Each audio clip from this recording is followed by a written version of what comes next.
So the previous lecturer, Ms. Montero, discussed to us the statement of financial position, which shows the financial condition of an entity at a specific period of time. Good day to all of you. I am Furuya, and today I am about to discuss how to present financial statements of the company, specifically the statement of comprehensive income and statement of cash flows.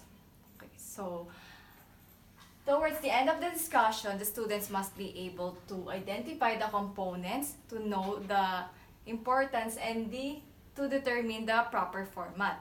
So, financial statements provide various financial information that open a window for educated decision-making and strategic planning. So, some of the important financial statements are statement of comprehensive income and expenses and statement of cash flows.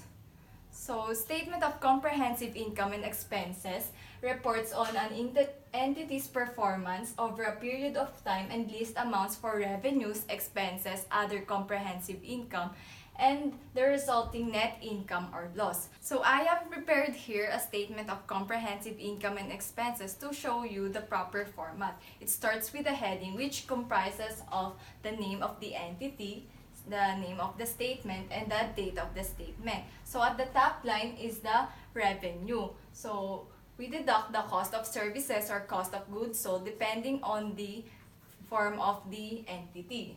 And then the result is the gross profit. And we deduct the operating expenses, and the result is the operating income. And we add the other income and deduct the other expenses, and the result is the income before income tax.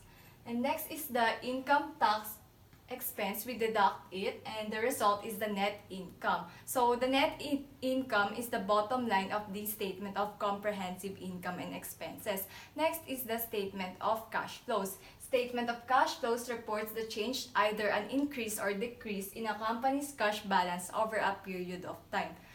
So there are two methods of statement of cash flows, the direct and the indirect. The direct method reports cash collected from customers and cash paid for inventory, salary, wages, and so on. And the indirect method, it starts with the net income. So I have prepared here a statement of cash flows to show you the proper format. It also starts with a heading which comprises of the name of the entity, the name of the statement, and the date of the statement.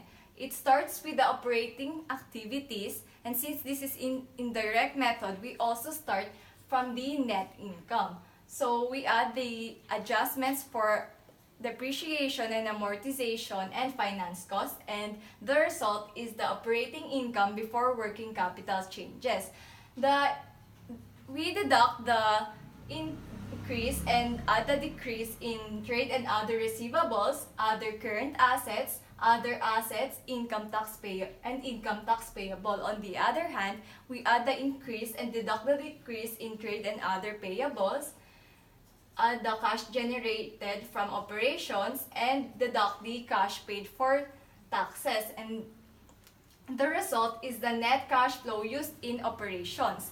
Next is the cash flow from investing activity. We deduct the acquisition of property, plant, and equipment.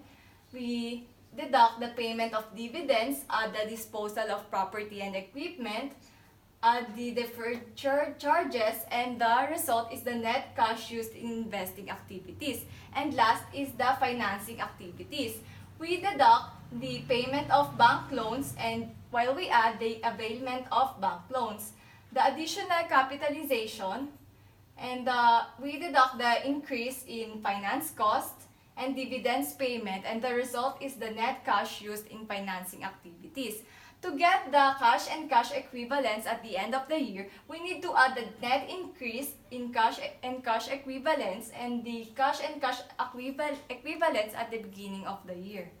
In a nutshell, the financial statement, specifically the statement of comprehensive income and expenses and the statement of cash flows, we can evaluate the entity's past income performance and assess the uncertainty of future cash flows. So to end this report, here is my list of references.